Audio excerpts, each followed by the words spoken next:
बिस्मिल्लाहिर्रहमानिर्रहीम, अस्सलाम वालेकुम। मैं असदुल्ला खान हूं। रात मैंने आपसे कहा था कि मैं जनरल बाजवा का जो इंटरव्यू या उनके बारे में लिखा गया कॉलम या उनसे जो बातचीत हुई है, वो जो शायद मेहता साहब ने लिखा है, उस पर मैं अपना कमेंट करना चाहता हूं और वो बड़ा जरूरी है क्योंकि चीजों को सही तनाजुर में देखना चाहिए और मेरे पास भी इन बातों का एक तनाजुर मौजूद है। यानी इनमें से बहुत सारी बातें ऐसी हैं जिसका एक तनाजुर मेरे पास मौजूद है, तो वो मैं आपके साथ शेयर करना चाहता हूं ताकि आपको पता चले कि कौन सी बात किस पैराए में हुई है और उसका क्या मतलब है। पहले तो मैं आपको ये बताऊं, जो जनरल बाजवा साहब ने कहा है कि मैंने कोई इंटरव्यू नहीं दिया, लेकिन इसका मतलब क्या है कि शायद मेहता साहब ने सब झूठ लिखा है। मेरा ख्याल है कि दोनों ही की बातें दुरुस्त हैं। यानी जनरल बाजवा ने इंटरव्यू तो नहीं दिया, लेकिन ये सारी बातें किसी गैर रस्मी गुफ्तगू में, किसी गैर रस्मी मुलाकात में की होंगी, क्योंकि इसमें से बहुत सारी बातें ऐसी हैं जो पहले भी उन्हीं की जबान से मैं मुख्तलिफ सोर्सेज से सुन चुका हूं, या हमारे कुछ करीबी दोस्त 2-3 मुलाकातें उनके साथ कर चुके हैं, उसमें भी कमोबेश यही बातें वो कर चुके हैं, लेकिन वो ऑफ द रिकॉर्ड चूंकि गुफ्तगू थी तो वो मुझसे मेरे दोस्तों ने शेयर की और यही बातें जो है वो सारी की सारी शेयर वो पहले भी कर चुके हैं, कमोबेश यही बातें, लेकिन वो रिकॉर्ड पे नहीं आई। इसलिए जो शायद मेहता साहब ने लिखा है, मुझे इसलिए यह तो जरूर लगता है कि ये बातें यकीनन जनरल बाजवा साहब ने कही होंगी, लेकिन जनरल बाजवा का यह कहना कि मैंने कोई इंटरव्यू नहीं दिया, यह बात भी ठीक मालूम होती है क्योंकि यह बाकायदा इंटरव्यू की शक्ल में नहीं है। क्योंकि अगर यह इंटरव्यू की शक्ल में होता तो शायद शहबाज शरीफ के बारे में इतना गैर मोहतात रवैया इख्तियार ना करते जनरल बाजवा जो उसमें किया है। यानी निकम्मा कहना, ढीठ कहना, इस तरह की बातें कहना किसी के बारे में या उनके बच्चों के बारे में, अगर वो इंटरव्यू दे रहे होते तो शायद कुछ मुनासिब अल्फाज का चुनाव कर लेते। इससे मुझे लगता है कि वाकई ये इंटरव्यू नहीं था, ये गैर रस्मी मुलाकात थी और इस मुलाकात का जो हवाला है वो एक तहरीर में हमारे सामने आ गया। अब जो मैंने कहा था कि मैं कुछ तनाजुर इसका बयान करता हूं, तो वो मैं कुछ चीजें आपके साथ शेयर करता हूं। देखें, पहली बात तो ये है कि जब उन्होंने शुरू में कॉलम के शुरू में, यानी पार्ट 2 की मैं बात कर रहा हूं, शायद मेहता के पार्ट का जो तहरीर का पार्ट 2 है, उसमें वो कहते हैं कि 10 अप्रैल को तहरीक अदम एतमाद कामयाब हो गई तो शहबाज शरीफ साहब से मैं मिलने गया। जनरल बाजवा साहब ने कहा मैं शहबाज शरीफ साहब मिलने गया। जब शहबाज शरीफ साहब से जनरल बाजवा मिलने के लिए गए थे, इस मुलाकात को एक दिन के लिए खुफिया रखा गया था और जिस दिन ये मुलाकात हुई थी उस दिन मैंने एक वीडियो की थी और मुझे याद है मैं लाहौर में था। मैंने रात में लेट नाइट जो मैं वीडियो लगाता हूं वो मैंने की, तो मुझे दोपहर 2 बजे के करीब, गालिबन 1:30-2 बजे के करीब कॉल आई एक अहम इदारे से, एक अहम शख्स की। कहा कि जी आपने ये मुलाकात की खबर कहां से दे दी है। मैंने कहा था कि जनरल बाजवा की शहबाज शरीफ साहब से मुलाकात हो गई है। तो मुझे कहा कि जी आपने ये खबर कैसे दे दी है, ये तो हुई नहीं है मुलाकात। मैंने कहा जी मेरे सोर्सेज तो कंफर्म कर रहे हैं कि हुई है। तो मुझे कहा गया कि नहीं, ये तो कोई बात नहीं है, आप हमसे तो कंफर्म करें ना, हमसे कंफर्म करेंगे तो फिर ही आप खबर देंगे ना। खबर में आपने जिसके बारे में दे रहे हैं उनसे तो पूछा ही नहीं है, तो ये मुलाकात तो नहीं हुई। अगर मैं कहूं, बल्कि उनके अल्फाज थे, अगर मैं कहूं कि ये मुलाकात नहीं हुई तो फिर तो आपकी स्टोरी गलत हो गई। मैंने उनसे कहा कि जी मैंने बहरहाल इस पे तस्दीक करके खबर दी है कि ये मुलाकात हो गई है। बल्कि मैंने उस वीडियो में ये भी बताया था कि इसमें 3 बातें क्या कही गई हैं। उसमें एक ये भी थी कि मरियम को जरा दूर रखें, इससे जो प्राइम मिनिस्टर हाउस है इससे जरा भी इनको फासले पर रखें, कुछ वजूहात की बिना पर। एक बात उसमें यह भी कही गई थी। तो आज जनरल बाजवा ने मेरी उस खबर की तस्दीक कर दी कि 10 अप्रैल को जब तहरीक अदम एतमाद पेश हुई तो उसके फौरन बाद, यानी 1-2 दिन के अंदर, वो प्राइम मिनिस्टर से मिलने के लिए गए थे।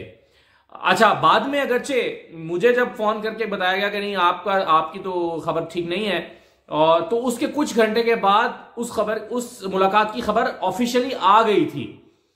तो बहरहाल ये मुलाकात का वो खुद भी उन्होंने बता दिया कि 10 अप्रैल को तहरीक अदम एतमाद कामयाब हो गई है। अच्छा, हो गई और उसके बाद वो शहबाज शरीफ साहब से मिलने के लिए गए। अच्छा, ये बात हो गई। दूसरा वो ये कहते हैं कि 19 मई को मलिक अहमद खान मेरे पास आए और उन्होंने कहा कि कल शहबाज शरीफ इस्तीफा देंगे, हम इलेक्शन करा रहे हैं। DGISI ने कहा कि 25 मई को अगर IMF के साथ मुज़ाकरात, अगर ये नहीं हुकूमत चल जाती है तो फिर मुज़ाकरात IMF के साथ कौन करेगा, तो 10 दिन बाद मुस्ताफी हूं। अच्छा, फिर उन्होंने कहा कि DGISI ने नवाज शरीफ को फोन किया और फोन करके मना लिया कि आप जो है वो DGISI, मतलब जनरल नदीम अंजुम की बात हो रही है, कि उन्होंने नवाज शरीफ को मना लिया कि आप अभी इस्तीफा ना दें, 10 दिन रुक जाए। और फिर उन्होंने कहा कि उसके बाद ये बात इमरान खान को कन्वे की गई, किसके जरिए, शाह महमूद कुरैशी, असद उमर और परवेज खट्टर के जरिए, और कहा गया कि जी ये ऐलान ना करें। मुल्तान में इमरान खान ने जलसे में ऐलान करना था, लेकिन आपको याद होगा कि मुल्तान के जलसे में इमरान खान ने ऐलान नहीं किया था, वेट किया कि मुझे कोई प्रॉपर जो है वो एश्योरेंस मिले इलेक्शन की तारीख के हवाले से, तो मैं इसका ऐलान लॉन्ग मार्च का ना करूं। फिर पेशावर में इमरान खान मौजूद थे, उस वक्त भी आपको याद होगा कि शाह महमूद कुरैशी को कॉल आई, बात कराने के लिए कहा गया, इमरान खान ने बात नहीं की, या उस वक्त भी कोशिश की। जनरल बाजवा कहते हैं कि मैंने वो आखिरी कोशिश की कि लॉन्ग मार्च का ऐलान ना किया जाए, लेकिन उस वक्त तक बदएतमादी इतनी बढ़ चुकी थी कि इमरान खान ने इनकी यकीन दहानी पर एतमाद करना मुनासिब नहीं समझा और लॉन्ग मार्च की तारीख दे दी 25 मई। और 25 मई को फिर वो लॉन्ग मार्च हुआ, जो कुछ हुआ वो आपके सामने है। लेकिन इस सारी स्टोरी में आप एक नुक्ता जरूर देखें कि जनरल बाजवा को ये जो दावा था कि हम न्यूट्रल रहे सारे किस्से में, हम तो न्यूट्रल थे और ये तहरीक-ए-एतमाद पेश हुई, कामयाब हो गई, हमारा इससे क्या ताल्लुक, हम तो न्यूट्रल थे। इदारे ने अपने आप को न्यूट्रल कर लिया है। अगर इदारे ने न्यूट्रल कर लिया है तो इदारा लॉन्ग मार्च से रोकने के लिए इमरान खान को क्यों पुश कर रहा था? अगर इदारे ने खुद को न्यूट्रल कर लिया था तो इदारा फिर 19 मई को जब शहबाज शरीफ ने और नवाज शरीफ ने, बेसिकली तो नवाज शरीफ ने यह फैसला कर लिया था कि हम इस्तीफा दे देंगे। आपको याद होगा उस वक्त मरियम नवाज का भी स्टेटमेंट आया था। मरियम नवाज ने कहा था कि हम किसी और के गुनाहों का पलड़ा अपनी जो टोकरा है वो अपने कांधे पर क्यों रखें, और मैंने यही मशवरा दिया है कि हमें जो है वो इलेक्शन अवाम के पास जाना चाहिए। मरियम नवाज ने भी ये स्टेटमेंट दी थी। तो उस वक्त बहरहाल पार्टी के अंदर एक सीरियस राय ये मौजूद थी कि हमें इलेक्शंस में चले जाना चाहिए। वो अलग बात है कि शहबाज शरीफ और उनके कुछ लोग जो हैं वो नहीं मानते थे इलेक्शन में जाने का उस वक्त। क्यों? उसकी 2-3 वजूहात थी। एक तो मनी लॉन्ड्रिंग का केस था शहबाज शरीफ खानदान के ऊपर, वो चाहते थे कि जरा इसको हम क्लियर करें। दूसरा ये ओवरसीज पाकिस्तानियों के वोट का मसला था। एक दो और भी चीजें थी, नैब तरमीम का मामला था, तो वो चाहते थे कि हम सारे कर लें। लेकिन शहबाज शरीफ साहब जो हैं वो बहरहाल अगर नवाज शरीफ मान जाते, यानी इसरार कर दिया होता जो कि उन्होंने किया था, तो शहबाज शरीफ के मानना मजबूरी तो था।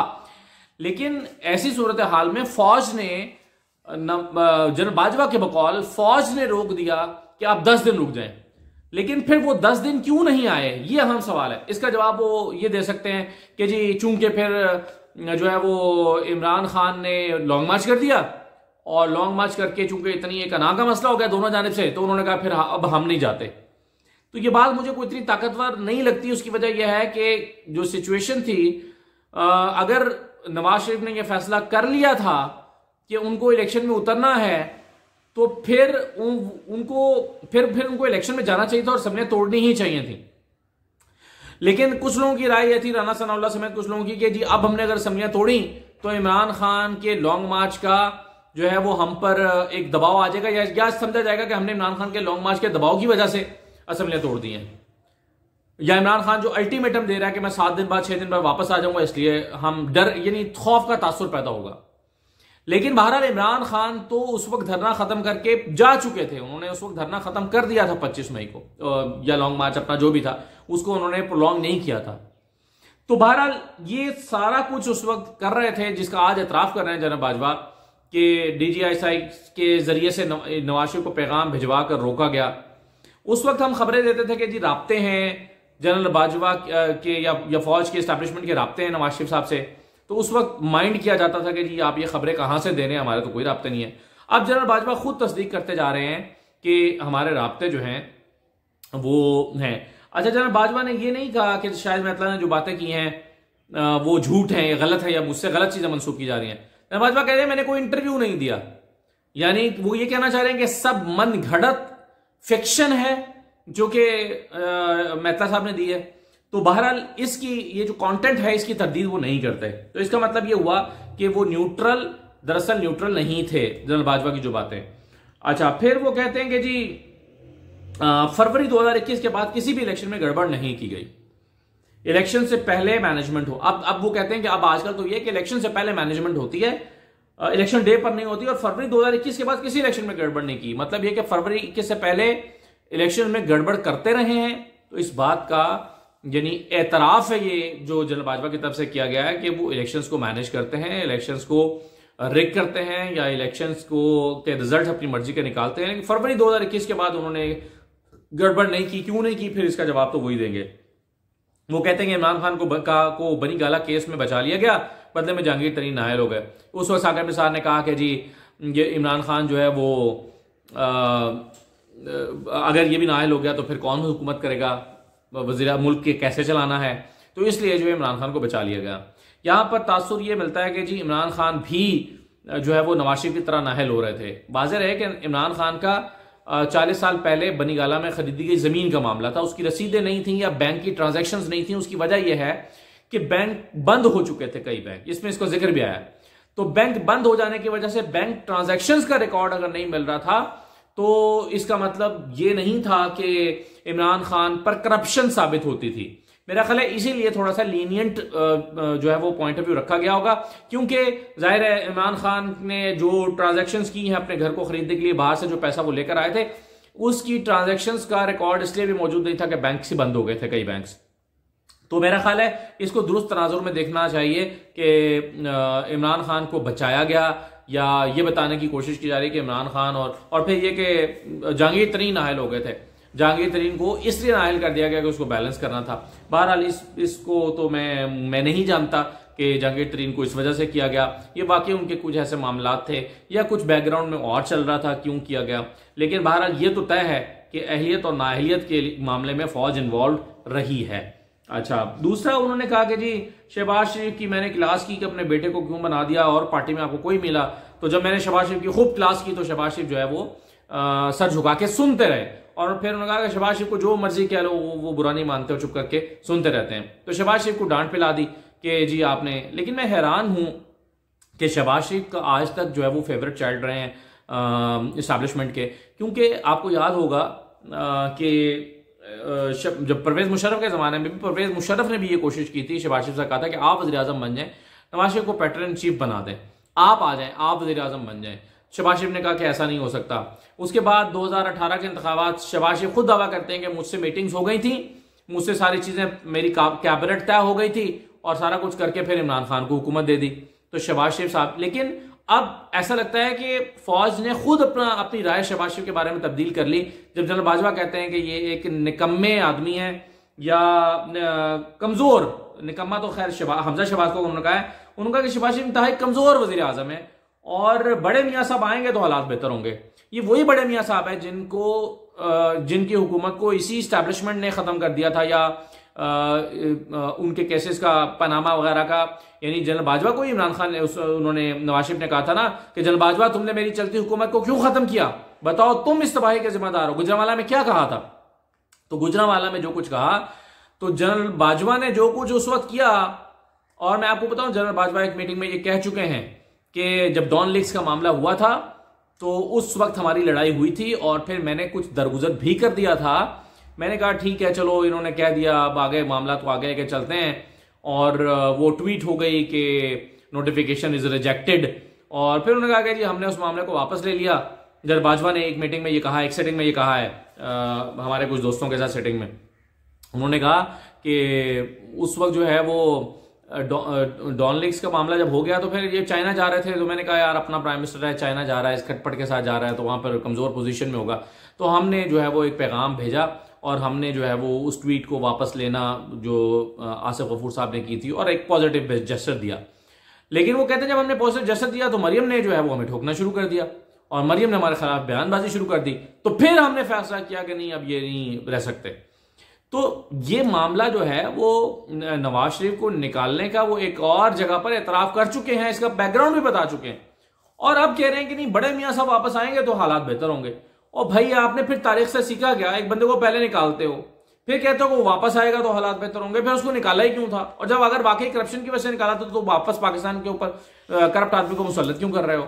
तो तजादात से भरपूर शख्सियत मालूम होती है जनरल बाजवा की, जिसमें काफी सारी एफर्ट ऐसा लगता है कि अपने बका, अपने दिफा और अपनी एक्सटेंशन और इन मामलात की वजह से मालूम हो रही है। अच्छा, फिर उन्होंने कहा कि ये हमजा शहबाज नकम्मा है, सलमान शहबाज तेज है। तो सलमान शहबाज की तेजी तो खैर हमें पता है कि उन्होंने अब सारा कारोबार जो है वो उसमें उनका नाम हर जगह पर आता है। वो जो 16 अरब रुपए की मनी लॉन्ड्रिंग का मामला था उसमें भी वो काफ़ी स्मार्टली उन्होंने चीज़ों को प्ले किया। तो अब पिछले दिनों सलमान शहबाज पाकिस्तान आए भी और आकर उन्होंने यहाँ पर अहम मुलाकातें भी की। तो अब पता नहीं पंजाब का मुस्तकबिल जो है वो सलमान शहबाज को देने का इरादा रखते हैं, क्योंकि यहाँ तो यही होता है, देने का फैसला होता है कि किसको क्या देना है, किसको कहाँ बनाना है, किसको क्या करना है। तो देखें, रात का जलसा जो है वो बहरहाल इमरान खान का, उसकी कुछ लोगों को बहुत तकलीफ है, एफ का रोला डला हुआ है और गालम गलोच बैनुसतूर या बैकग्राउंड में कोई गालम गलोच चल रही है इमरान खान के जलसे को लेकर। कुछ लोग बहुत परेशान हैं, देखें क्या होता है। इजाज़त दीजिए, अल्लाह हाफिज़।